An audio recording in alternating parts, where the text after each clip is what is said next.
There are movements for so many things in the world, right? There are movements for the climate crisis. There are movements for Me Too. This is a movement for humans to come into connection with themselves, with community, with the planet, and really understand their gifts, their magic, their medicine, which will therefore inform their contribution. So that movement for humans is where it's at. It's in real life. It's happening every year in real life and then beyond in the virtual digital world. But come and join us. Yes, I love that. A movement for humans. That is what we need.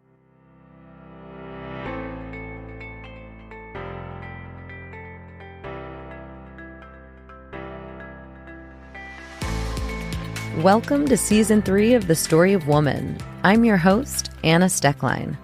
From the intricacies of the economy and healthcare to the nuances of workplace bias and gender roles, each episode of this season features interviews with thought leaders who provide fresh perspectives on critical global issues, all through the female gaze. But this podcast isn't just about women's stories. It's about rewriting our collective story to be more inclusive, equitable, and effective in driving change. It's about changing the current story of mankind to the much more complete story of humankind.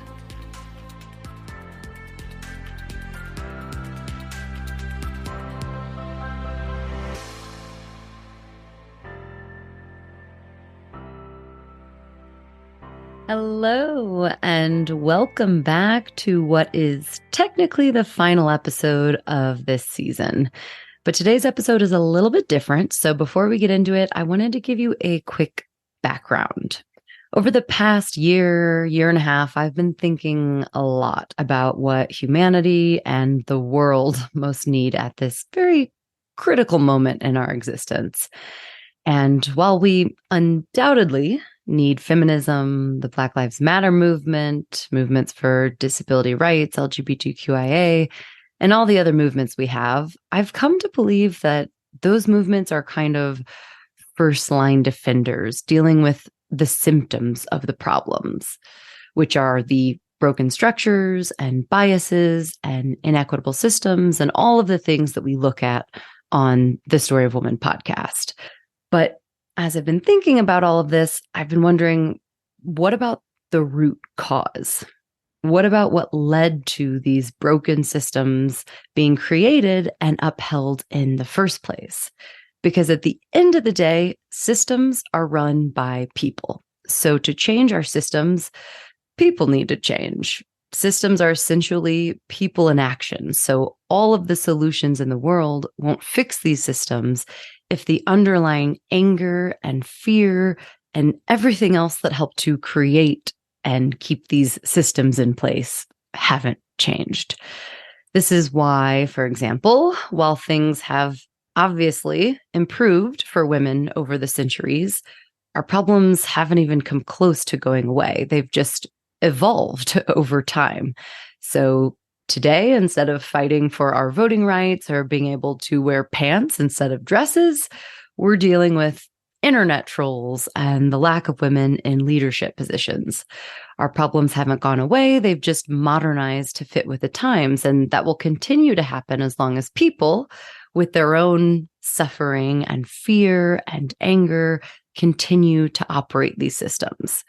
I mean, really, how different is the man who protested women's suffrage from the man who sits behind his Twitter feed and spews his animosity at any woman that dare to speak her mind? But it's not just that man who has some shit going on internally that needs to be addressed. It's all of us. That man is just a very obvious example, but really, it's you, it's me, it's everybody. As Steffi Wagner from the Mother Wound Project said, pain travels through families until somebody is ready to feel it. We all have suffering within us that needs to be addressed. And until we learn to go inward and turn that suffering and fear and anger into love and compassion, we'll never heal as a society. Because again, root cause, what's stemming and leading to all of our broken structures and inequitable systems.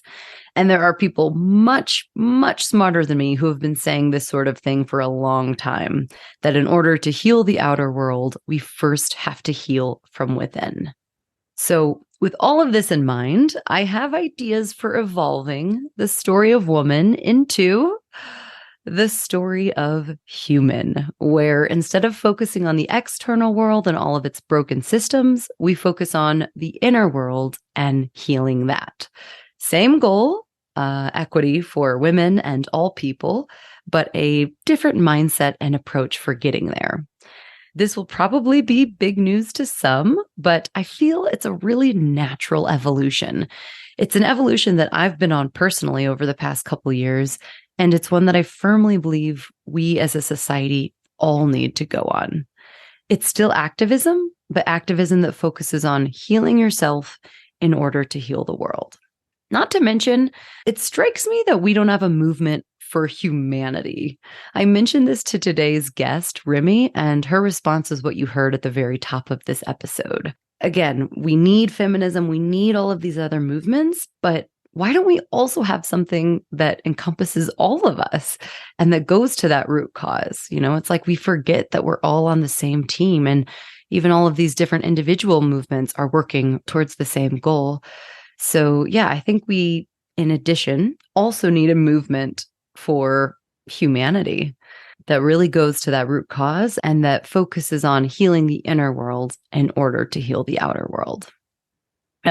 There's so much more that I could say and that I want to say, as I've got big, big ideas for this. And as I mentioned, this is not a new concept. So I have lots of examples and stories that I'd love to share, but I'll leave it there for the sake of time. I'm on the lookout for sponsors or supporters to help me bring this big idea to life. And to be honest, without which I'm not sure it ever will be able to come to life. Only time will tell. So if anyone has ideas or connections or just wants to hear more about this idea, I'd be very, very happy to tell you more about it. So please do get in touch. All of my contact links are in the show notes. And as of now, I'm still going to be doing stuff for the Story of Woman. I have very big ideas brewing there as well. Like I said, I believe that we need both. And it's really never been more urgent that we heal as a society. I mean, there's an actual epidemic of loneliness going on. And it's no secret that despite technology and globalization, we've never been more disconnected, both from each other and from ourselves. So the time is now. It's incredibly urgent. And I believe firmly that we need both, and that this new, well, not so new, but this type of approach is something that's urgently needed and is what will bring us forward and what will help heal and save this planet. So today's conversation is a very small glimpse into what this new podcast would explore, speaking with people and looking at ways that we can form deeper connections with ourselves and with others, looking at ways we can start to heal internally, and how all of this will lead to healing humanity and the planet. Today, I'm speaking with Remi Olajoyegbe. Remi is the co-founder of Medicine Festival, which is what we'll be mainly talking about today. Medicine is put on in the UK, and it's an incredible and increasingly important gathering that I had the fortune of attending this past year that really looks at how we, the people, are the medicine we need right now for ourselves and for the planet. It's a space where people can come together and connect, where they can begin to pause and reflect and heal, and where they can learn and dance and have a lot of fun while doing it. And the underlying purpose of medicine, while it focuses on healing individuals, is actually healing humanity and the planet. So it really feeds into this concept of the best thing that we can do for the planet is to first heal from within. And what I really love about medicine is that it focuses on indigenous culture and wisdom, because of course, we have so much to learn about living in harmony with each other and the planet from these cultures that have been around peacefully coexisting for millennia. Us in the West have strayed so far away from these ways of life, and that has led to the loneliness epidemic, the mental health crisis, the increasing division and polarization, and of course, the climate crisis. So, indigenous wisdom keepers, as the folks at medicine call them, are front and center at medicine, and it's really fantastic to see. But you'll hear all about that very shortly. Outside of the festival, Remi is also a systemic coach who looks at these broken systems and helps mostly female leaders transform how they show up in the world. She focuses on compassionate leadership and making an impact. And she's the founder of a retreat space called Isumatech Retreats, which is a space for women to dive into their inner knowing and wisdom, explore it unapologetically, and integrate it into their lives. You can hear more about Remi in the bonus Patreon episode, where she dives into her background more and how she arrived to where she is today. There is 15 minutes of bonus content available because Remi and I had a lot to talk about. Whew, that was a long one today. As mentioned, please do get in touch if you have any ideas, connections, thoughts, or just want to hear more about this new idea. Thanks, as always, for being here, for going through season 3 with me. I invite you to revisit previous episodes if you're new here. We have great conversations with leaders from around the world. If you've been here through the whole journey, thank you so much for coming along. Stick around because there's definitely more to come. But for now, please enjoy my conversation with Remi Olajoyegbe.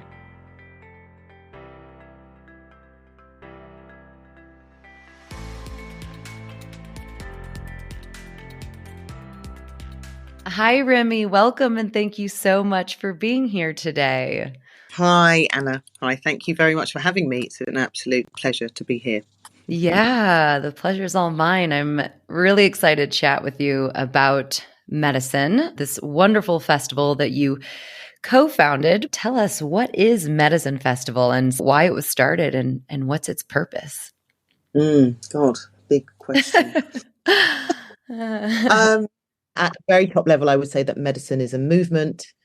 It's a platform as well as a festival. You know, the way that we present annually is we are a festival or a sacred gathering of between 4,000 to 5,000 people that are like-minded individuals that galvanize around a common purpose or a common cause and seek to connect emotionally, physically, in real life in order to better our relationship with the natural world, with our communities, and with ourselves. And medicine seeks to facilitate that healing. And so the movement is around those individuals that come together to facilitate the healing of the individual, the community, and the world at large. And we do that through a number of different modalities. You know, we have world music, dance, there's all manner of transformational workshops, artistic workshops, fun workshops. There's all manner of ceremony that are hosted by our incredible wisdom carriers. There's extraordinary talks across such a wide range of subjects, not just focused on healing, but focused on change making, on having an impact in the world, whether that's, you know, the farming methods all the way through to sacred sexuality and everything in between. So yeah, those modalities kind of coalesce to present extraordinary smorgasbord of choices in terms of how can we connect with ourselves, how can we transform, how can we heal through these amazing modalities, and also create a global community that feel bonded beyond the ties of, say, family or village or even local community, but that feel bonded through a sense of healing and a sense of belonging and change making. The platform then enables us to really showcase extraordinary wisdom carriers, individuals, speakers, musicians, etc., in a way that is, I think, truly inspiring, but also very inviting for our community to co-create and collaborate with. Because, of course, our question, which, you know, I'm sure we'll go on to unpack, is really an invitation for everybody to find the medicine within themselves and for us to create this container within the context of a gathering, a sacred gathering that's really held so people can dive into those inquiries and, you know, hopefully mine their own gold. I guess the other thing I would say as a final note is that what really fuels and weaves us is that, in a time where there's such a huge identity crisis, and it's sometimes hard to bring about change because we feel so separated and so isolated, this is an opportunity for us to do our work at all of those levels, inner and outer, and to bring about change as a collective, where we are asking questions around and about what needs to change and how can we bring about change within ourselves and beyond ourselves, so that we're not careering into the next human disaster. Does that answer your question? Yeah, absolutely. I mean, I know it's so much to summarize, right? It's a movement, it's a gathering, it's a journey, it's a platform. It works on inner and outer work. It really does so much. But I feel like, yeah, at the heart of it is this coming back to our wisdom that we have, especially through indigenous wisdom keepers, and using this culture and this knowledge to, like you say, both heal ourselves and the planet. There's this common thread of inner and outer work, because you really can't have the first one. You can't heal the planet without healing ourselves, kind of individuals and as a collective. So it's definitely a lot. I think it was a great summary. I want to ask a follow-up, why indigenous culture and wisdom specifically? Because just to read a little 2 sentences here from the website, about the purpose of medicine, or one of the purposes, I should say, to support indigenous communities around the world who protect and preserve a large amount of the world's biodiversity, to preserve and protect their cultures, share their generous healing, and inspire people to come in connection with the natural world and themselves by example. So, yeah, I guess I'm wondering, rather than just coming together to talk about different ways we can preserve biodiversity and deal with the mental health crisis that we're all undergoing, why is the focus on indigenous culture and wisdoms to address those 2 problems? It's a great question. Yeah, I suppose I would start by saying that we see indigenous culture really embody some very simple principles. Certain indigenous cultures, certainly indigenous leaders that we talk to and are influenced and guided by, understand that we are nature. We're not separate from it, right? We are of the earth as opposed to from the earth. I remember Matt McCartney once saying, and it stuck with me since, we were once all an earth honouring people. And that is why, one of the reasons, there are many reasons, and I'll try and be succinct, but that's one of the reasons that preserving Indigenous culture and honouring Indigenous culture is one of our central guiding principles or guiding lights. These communities represent guardianship and custodianship of the biodiversity in the natural world. That relationship with the natural world is a system and a way of being that, I think it wouldn't be unfair to argue we have lost our way with in the Western world.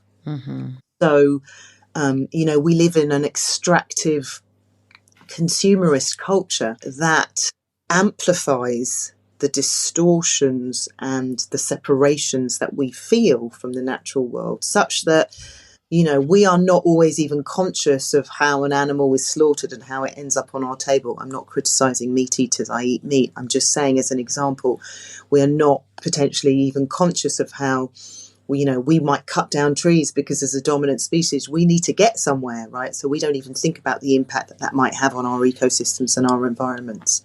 That level of removal and separation is something that is rife in our culture. And so one of the teachings that really comes through from Indigenous communities that we work with is their relationship with the land, their relationship with the earth, and how that is honoured and preserved through mythologies and stories and narrative and language, and how much power that holds, because it really helps us reconnect with the wisdom of this extraordinary flourishing, diverse planet that we live on and that we call our home. And I think our sense of removal, because of our separation within ourselves, really makes it increasingly challenging, of course, to hold within our consciousness some of the impacts of our actions on the world that we live in. So I think that's one of the reasons that they are very important. And as I've mentioned, being custodians of the land, of the earth, and being able to witness how that transpires in terms of respectful practice and mindful practice is really inspiring, because it helps us remember where we need to return to. So it's really critical for us that we work with these wisdom carriers, and not just wisdom carriers from far-flung lands, but wisdom carriers from this land too. And the way that we enable that is through these practices, these rituals, these songs, these ceremonies, which allow people to drop in and have a lived, embodied experience of that, rather than, feeling removed, feeling separated, reading something in a book, not quite being able to connect. And so we're really trying to create this container for that magic to flourish within, and for people to find something of their choosing that really resonates with them, that can kind of guide them back, that can guide us all back, can guide us all home. Yeah, that's beautiful. And yeah, that's a great way of putting it as well. It's going to be a very different experience when you're living and embodying and coming face to face and hearing talks and connecting with other people, in person over all of these, versus just reading about it in a book or however else that information might come. But yeah, that's lots and lots and lots of reasons. And then just to add one more on top of that, I mean, you mentioned, they're the custodians of our planet. And I've had Hindu Umaru Ibrahim on the podcast before. She's an indigenous environmentalist from Chad.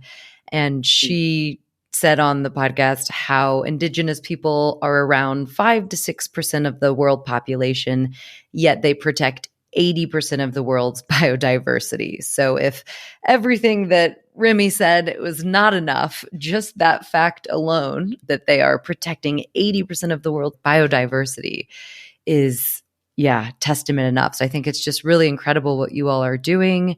It was a really, really unique experience to be at this gathering and not just learning about the environment and connecting with each other from, the types of people we kind of always hear from, but from these ancient wisdom keepers. I like that term as well. It's a really, really unique and beautiful space. Thank you, Anna. I'm so glad you came and immersed yourself and really have your own perspective on what it is that we're trying to bring. And I also, it's such an important statistic to think about that indigenous communities, what they hold on our behalf, and to present or create a platform where we can not just keep extracting from their generosity and their healing, but also, give thanks, raise funds for, do things that can help their journeys, because they're subjected to an awful lot because of this extractive consumerist culture that we live on, because we don't know the provenance of things. I mean, if you think about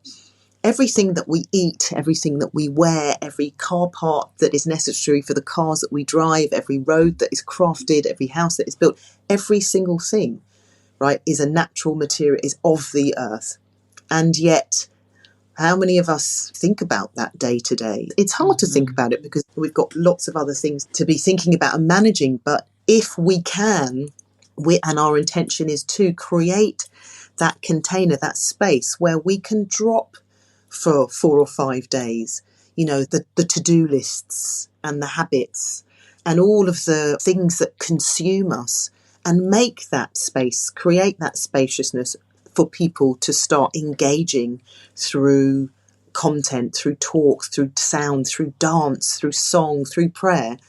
Something happens within us where we start to remember and feel grateful and understand gratitude and service to be part of what we are as humans, as human beings, to be part of our offering back.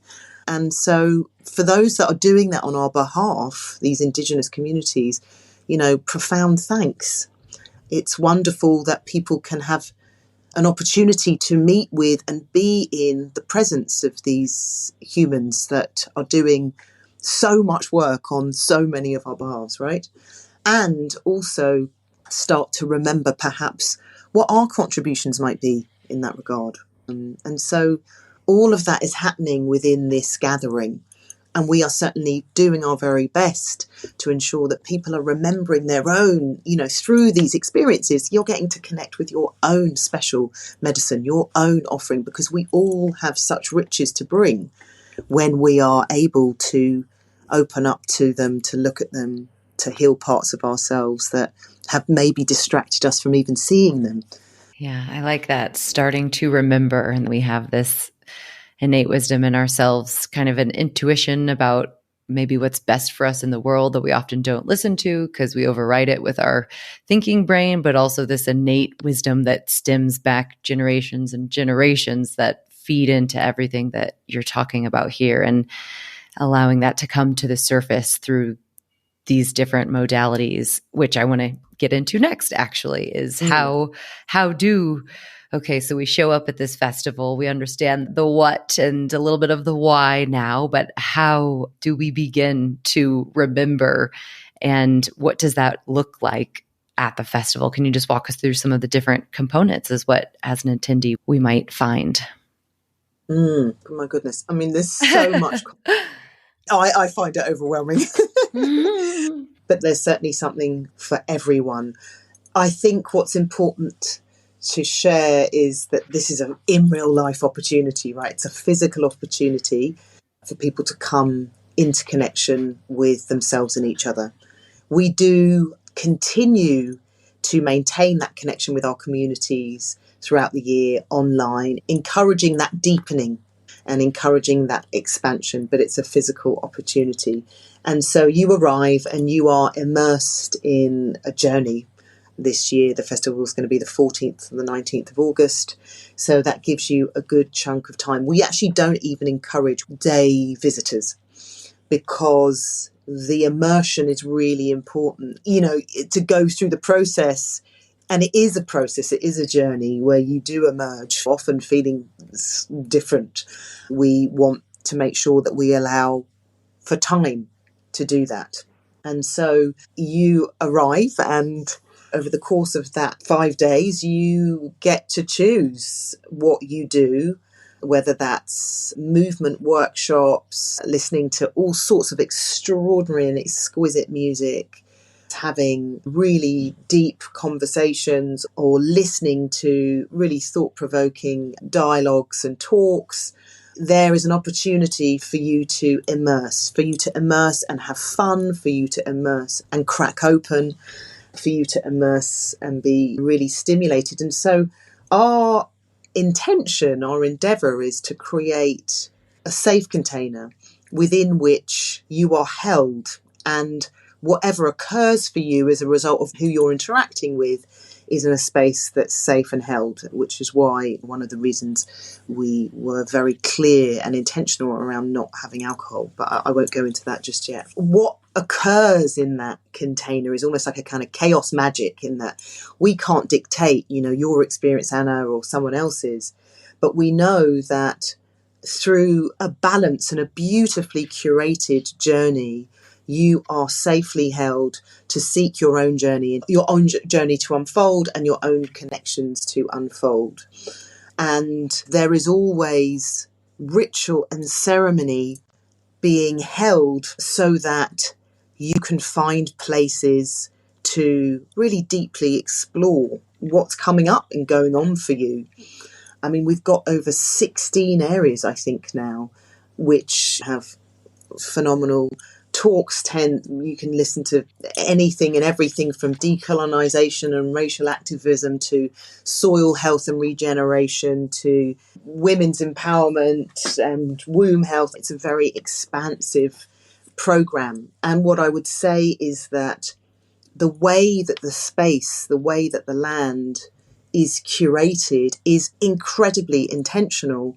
It's the offerings of the workshops and the music and the dialogues and the inquiries and the talks, but also the land itself. Every little detail is really thought through and curated so that if you're having a very deep, reflective moment by the sacred fire, every evening you can go and be with music that allows you to just drop into a very deep, meditative ceremonial space, versus if you want something that's a lot more active, you'll probably go to main stage in the evening and find again something super embodied but a lot more lively and energetic, because you want to move, and actually you want to move because you've had a strong experience in the day. You might have been sat in a tobacco ceremony and had a profound moment of insight or healing or teaching, and you need to really embody that. And so the spaces are curated and devoted to the mind and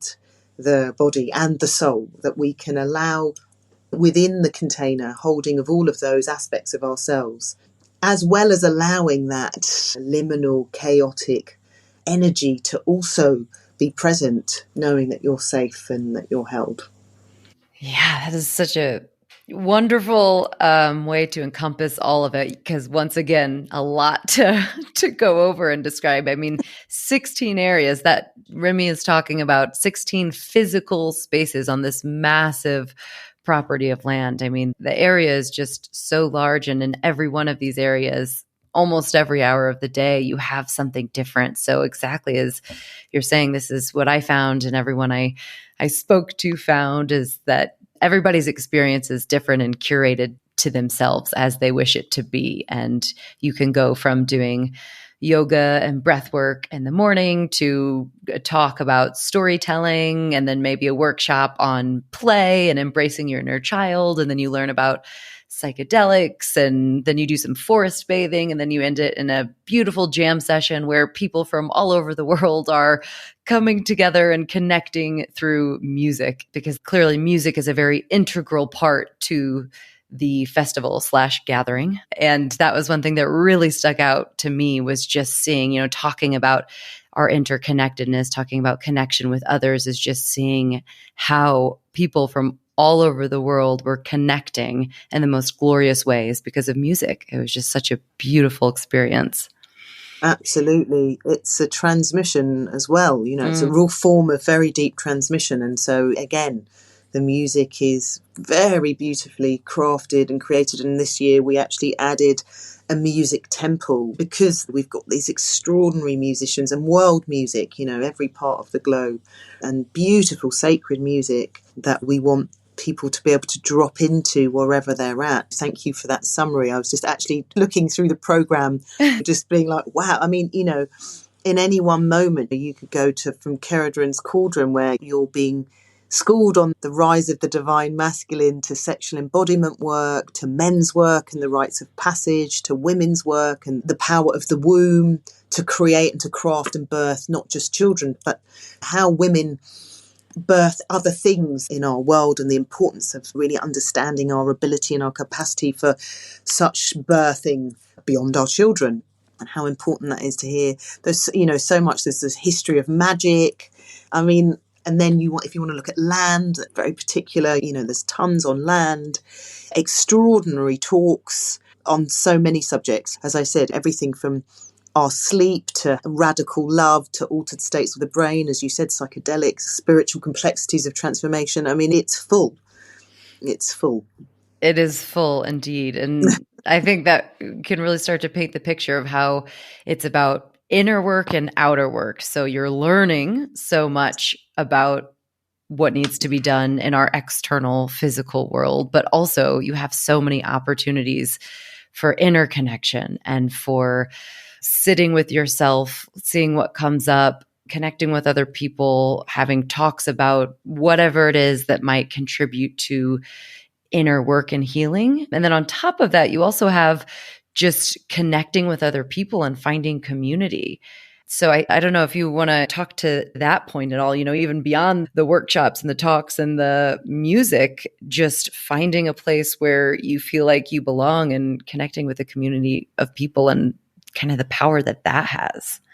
I mean, our deepest longing as humans is to belong, right? Our deepest, we go to great lengths. I mean, it's something that I look at in systemic work all the time, is we go to great lengths to stay in systems, for good and for bad sometimes actually, that enable that sense of belonging. When we feel that connection to tribe, something settles in the nervous system.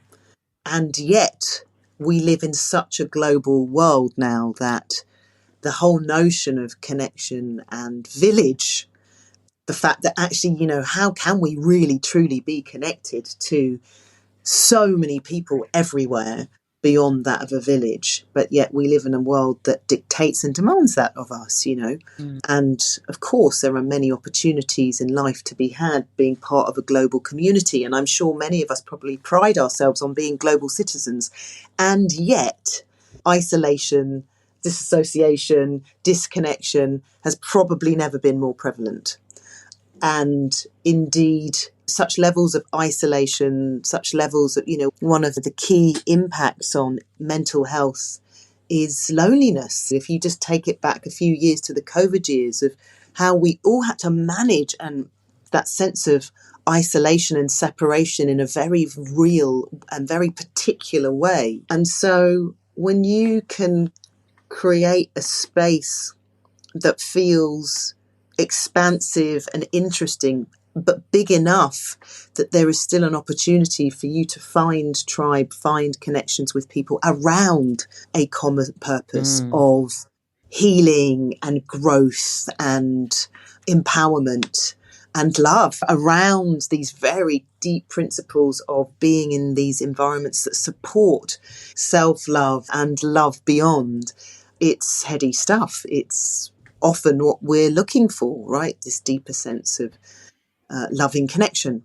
And because we live in such a global world, and it's harder to access unless you are lucky enough to live in communities where there's great connection and dialogue. But, for many people living in urban environments, we don't.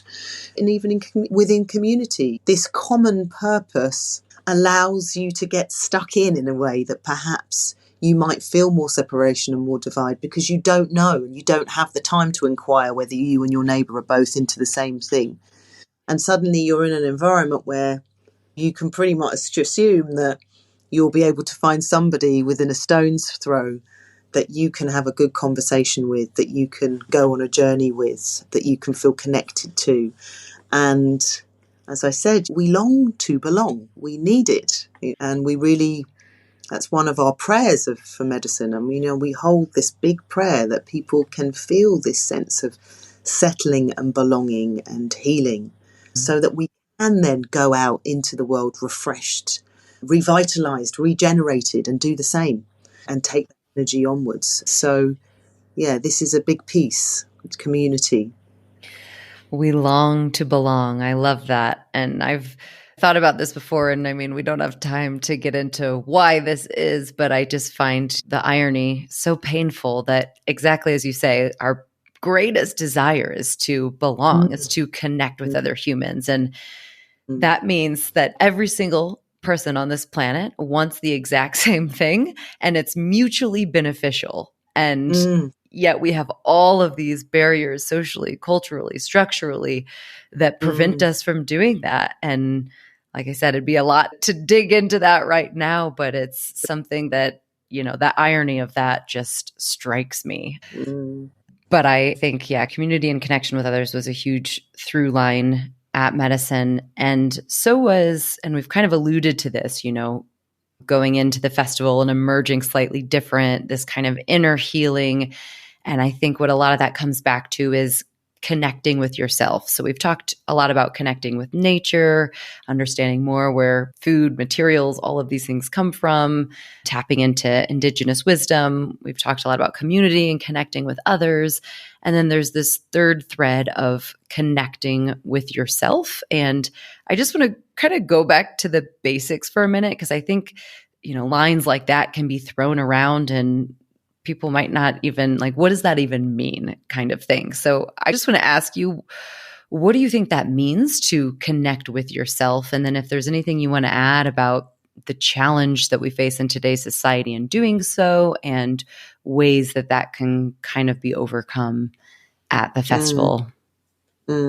Such a fine balance, isn't it? Because, we need to eye on what's going on out there, and we don't want to be navel gazing so much that we miss what's going on out there. And yet we also need to find ways to connect with self. And that is a really, really good question. And as I sit here and I tune into that, I think about the neglected places, the untended places within ourselves that require our attention.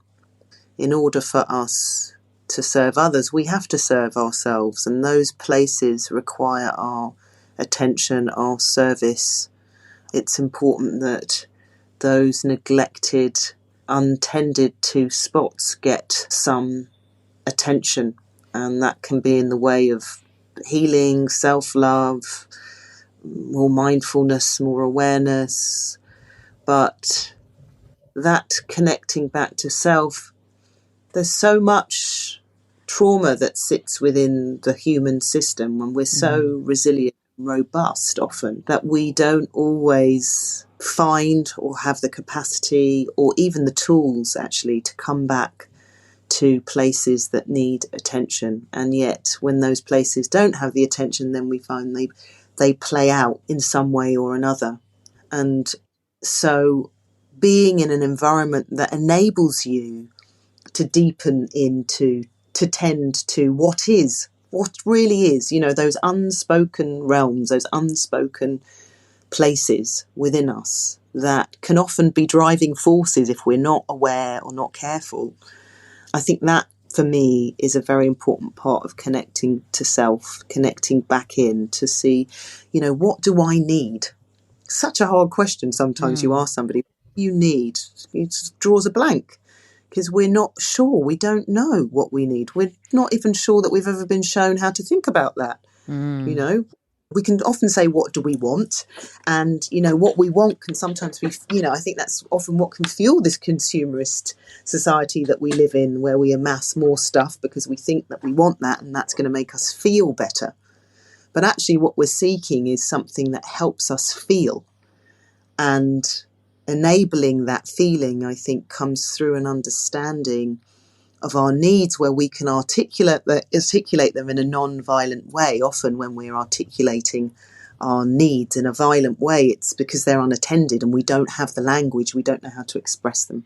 And of course, when we're doing that to another, that's, potentially problematic. Look, we can relate to that as individuals, you and I talking right now, or, the global stage that we see. We're witnessing horrific human behaviours as a result of these unexpressed needs and inabilities to speak our truth. And so I think, for me, it is that attending to those places within ourselves that are neglected, that are not feeling heard, that are not able to reflect and speak our truth because we've had experiences in our life that haven't allowed us to do so, or have been even more extreme than that. And, the extremities of things that we humans go through is real. And so, of course, we need to have that imbalance and keep that imbalance. I really see when I walk around at Medicine,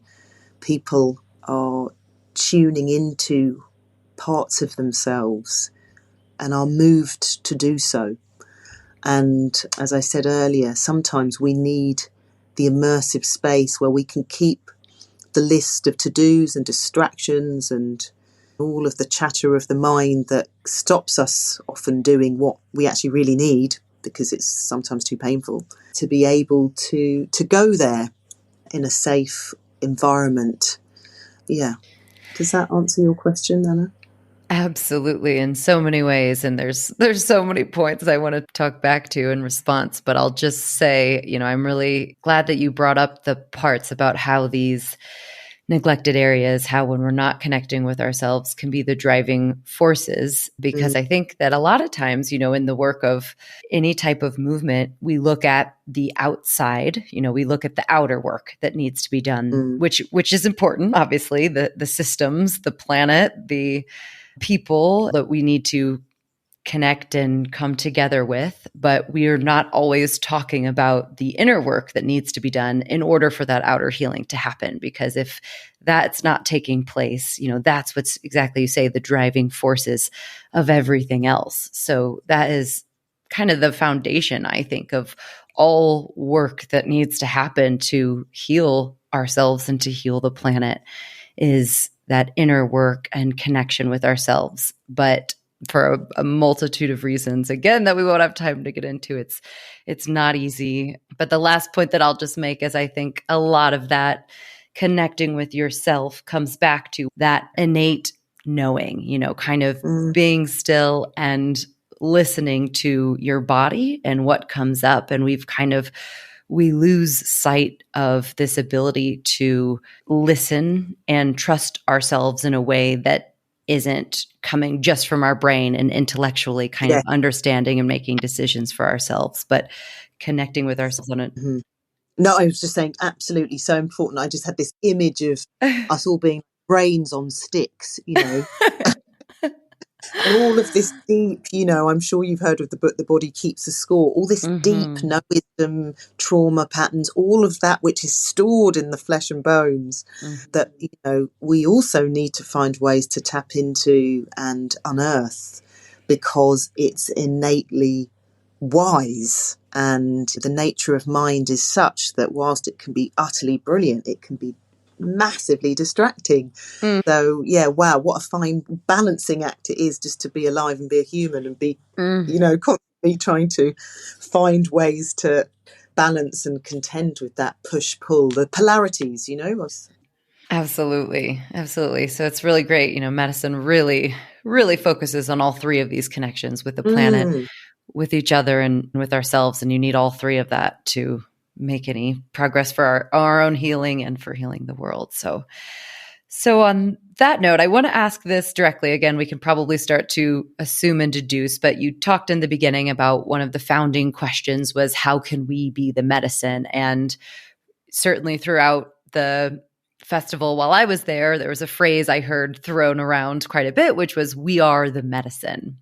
So how would you answer that question? What does that mean? We are the medicine. I think it speaks to the power of the collective to create solutions. Like, we're all solutionaries. When I hear you say it back to me, it just makes me smile. We are the medicine. It's interesting what takes form in each festival. And I think that phrase is a statement of the collective sense of empowerment, that we have the power within ourselves to heal, to collectively heal, to heal ourselves, to heal our planet, to make that choice. I feel like it's a statement of collective. Well, it's almost like the sovereign statement speaking to the collective. We are sovereign individuals with an ability to come together and find solutions, to be the medicine that we need rather than to be given the medicine. It's just like, it makes indigenous communities and what they do well in their medicine cultures is they're not separate from the medicine, and those within the culture, it's slightly different to our Western model of, I'm the patient and you're the doctor and I have the solution and I'm giving it to you. To me, what emerges from that we are the medicine is this collective recognition of our ability to make change, to make solutions within and without, I love that. Yeah, we're not given the medicine. We are the medicine. And I certainly felt that, you mentioned that at medicine, you kind of can come in one state of mind and leave in a completely different one, or you said something along those lines. And that was my experience. I arrived at medicine feeling quite sad. I noticed when one of the first workshops, I had this sadness inside of me and I wasn't exactly sure why, but that's what came up for me. And like you said, medicine is a space, a container that is safe for whatever it is that comes up. And I certainly felt that way. But of course, didn't love that I was feeling sad on the first day, but that's how it was. And by the time the last day came around, I actually had a workshop in the exact same room that my first workshop was in, that first day that I was noticing this sadness in me. And I noticed this time around, I felt this deep joy in my body that was such a stark difference to the beginning. And Yeah. that phrase, "we are the medicine," just became even more poignant, because everything that you're saying about we are the medicine for the planet and the earth and each other, but also, yeah, we're the medicine for ourselves when we are able to connect with ourselves on that deeper level and connect with others. Because, yes, there was dancing and learning and other things, but at the core of what my experience was those 3 days, it was I was given a space to connect with myself and others. And I transformed, my mindset changed completely within 3 days' time. So I felt like I had taken the medicine. Well, I guess I hadn't taken, I was the medicine, and everyone Yeah. around me was the medicine as Yeah. well. And Totally. I felt that so That we're not strongly. the solution, right? Yeah, exactly. Mm.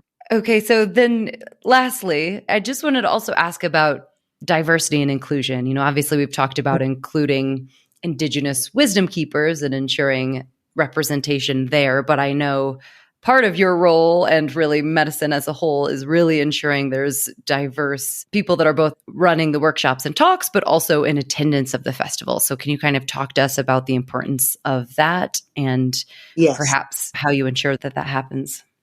Yes. Thank you. I am the only Black female on the founding council, and there are only 3 women on our organising team. And so it is a really important point. I think in terms of diversity inclusion, there's a lot to say here. But this year, for those that haven't come to the festival, we had a beautiful new space called the Ubuntu space. Ubuntu means I am because we are. It's an African principle. It was curated by a wonderful curator called Mustafari, who curated that space, and it was incredibly important and meaningful for us to have that space this year. I think I would say a few things. You can't be what you can't see. And so, in a festival space and scene that is predominantly white, it's been really important for us to recognise and reclaim the narrative around Black excellence and people of colour who hold so many keys to extraordinary practices that we look to for our healing, and that have been typically underrepresented in terms of holding these spaces. And so Ubuntu was a space where more of these ancestral voices, I would say, for diaspora traditions started to coalesce and congregate. And I think it is incredibly important. You're absolutely right. That is one of my roles, and it's a hat that I probably don't speak to because I wear it so unconsciously in a way, but it's so important that we continue to explore those narratives, to decolonize, I guess, the process of, or even the industry of wellness, and that more individuals bring more of their excellent to this well-being space. And I know that there were, some extraordinary things that happened in that space, from storytelling to self-defense to an Afro-futurist ceremony to, just talking about the traditional spiritualities of people from diaspora communities. And I think it's critical for us to express our contributions to this sacred truth within this container that we're holding, right? We're living in a time where, the diversity of people means that we need the diversity of approaches and philosophies and wisdoms. And so that is very consciously something that we hold and that we continue to weave in more deeply in every aspect of the festival. But it takes time because we're changing a model that has been inherently one way, for a very long period of time. And so it's really important that communities feel represented, or increasingly, I should say, represented at Medicine Festival, and feel increasingly like they want to bring and share some of the magic. I mean, I myself am half Indian, so both my parents are dead, but my mother was from Assam, northeast India, tea country, and I'm half West African, Nigeria. And so I've just come back actually 2 weeks ago from West Africa, and I'm deeply connected to the old Ifa tradition and Yoruba ways, and the orishas that are from that land, which underpin so much of the medicine culture in Brazil, because of course the West African slaves took the orishas, these are the deities, and were, I suppose in some ways they were hidden, but actually they were included and enmeshed within the spiritual medicine cultures in Brazil. And so, it's really important that we recognise the cost actually of access that we have been given to some of these extraordinary healing histories and cultures and traditions. And that's why having a platform to not only receive them, but to honour them is critical to what we do at Medicine. And more spaces will grow and evolve so that they feel sustainable and welcoming to people of colour and their wisdom, traditions and sharings and excellence. And that feels really beautiful and important, because that is happening. Of course, I and the entire council will want that to happen more, but we are really stepping into this space as consciously and as sensitively as possible. I did a panel that was really beautiful during the festival, just talking about, decolonisation and racial activism and what that meant. And we don't have time to go into that, but from a personal perspective, it was really beautiful and deep that these conversations are happening, and they need to continue to happen, because there's a lot. I mean, that doesn't even cut it, the level of processing that needs to happen, and inclusion and integration of some of these conversations and narratives, as well as the practices and modalities, is huge. And so we're making some ways into that, and, pray that that really continues. Yeah, amazing. Ubuntu Village was one of my personal favorite areas this year. So I was thrilled to see that. And that's such important work that you all are doing in your role specifically. And thank you for sharing all of that. Yeah. And also, we're a CIC, so that's not for profit. It's a community interest company. So any profits that we make, we offer to indigenous communities that are protecting the biosphere. We don't sell alcohol, so we don't make profit margins on the sort of things that normal gatherings and festivals do. We are not for profit. So whilst we might look like that, it's not an operation that has been focused on the financials. It's about getting the energetics right. And that requires an awful lot of dedication and sacrifice, actually. It would be absolutely impossible without that collective human spirit coming together to do this work. We're really, really, really blessed. Amazing.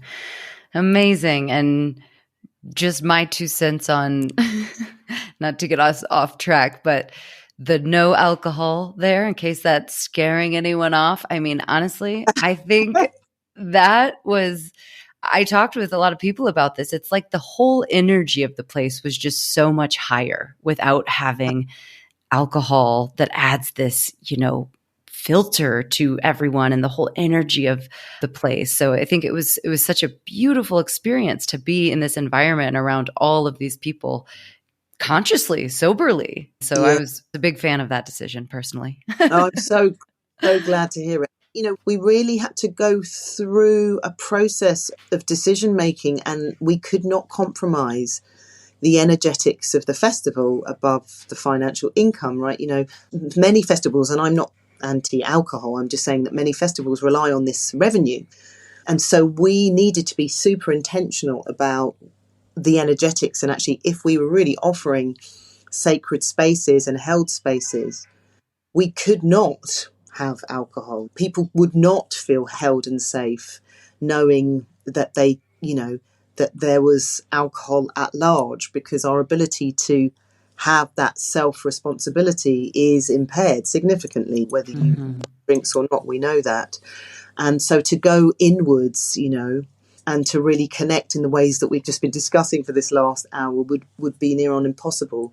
And the other thing to say is that, and of course, different festivals have different vibes and they're all great. People might be out in another festival drinking and taking drugs, and that might be their way of escaping. But the opposite is true for what we're trying to do.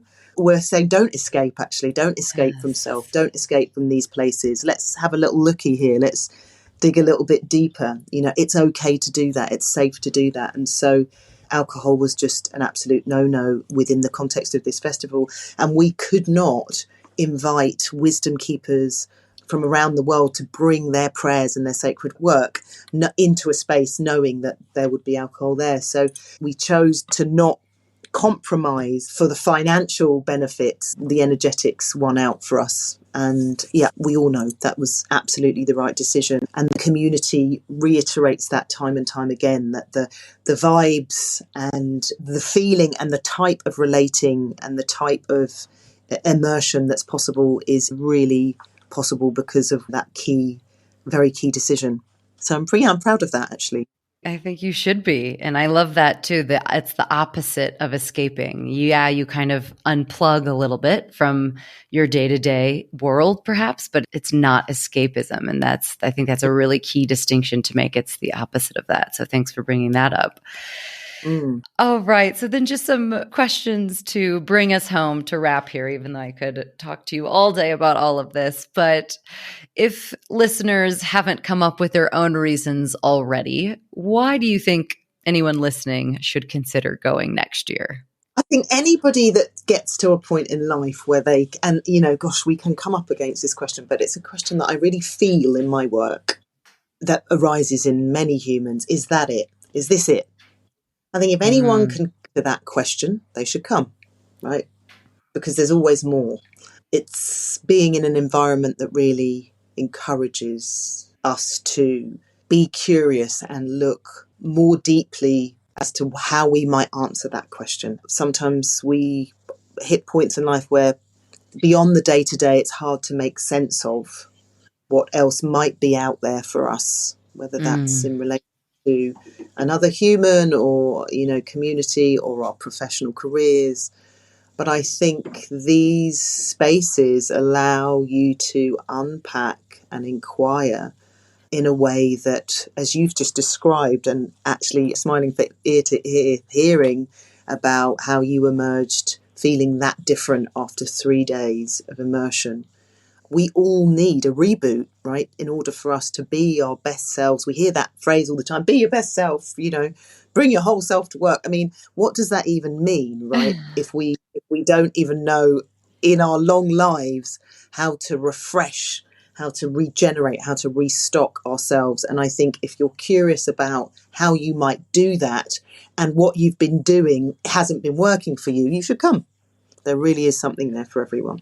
Absolutely. I couldn't agree more. And I think there's something just really important, I think, as well, that just came up for me while you were talking about just putting yourself in new and different situations. So even if you don't know exactly what you're searching for or what medicine festival could even offer you or whatever, if it's still a little murky, just putting yourself in new and different situations and exploring those, seeing what comes up, being curious and being open is just such an amazing quality and trait to have, and will help move you in the direction that you want to move in life, even if you don't know what direction that is.